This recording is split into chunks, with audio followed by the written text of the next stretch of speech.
हॉटलां पावून म्हाका खुशालकाय कित्या जाली तें चोया तुमी हे ब्लॉगां. घराको आसतना बुशू म्हाका तो सांगता अरे बेडीचे यो बेडीचे यो पूण हांव असो थंय सोफाचे बसोन मुगे फेवरेट सोफा. हो मुगे बेड आसतलो आनी आयज तूं सोफाचेर न्हिदतलो. नो प्रॉब्लम टीव्ही आहा ओके दिसभर टीव्ही चोयतलो.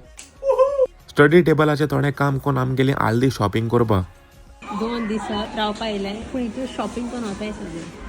हॉटलां जीम मारलें पूण हांवें वर्कआउट करपा रोप हाडून ना तेका लागून आजदा गेलो पण आजदांतले हांवें पॉपकॉर्न वाळ्ळे. तुमकां खबर आहा I'm on a journey to get back in shape आनी ती जर्नी चालू आहा आजू पासून बंद जालें ना. हे जेवण आम धाडा शामीन एंड जॉर्जान जेणे बुशूक आपयलें Coventry to host the first birthday of their son. Our journey from Hounslow to coming back from Coventry everything was taken care by Shameen and George. They have a special place in our heart जे भाशेन तेणें आम treat केला. सदांचे भाशेन बुशू वेन्यूचे बेगीन पावले to see that everything is on point. पावस पडत आसलो सगळो सेटअप करून Bushu was a little hungry तेन थोडें कितें खायलें and then we were ready for the event. आनी इव्हेंटाक कितें जालें will show you in the next vlog.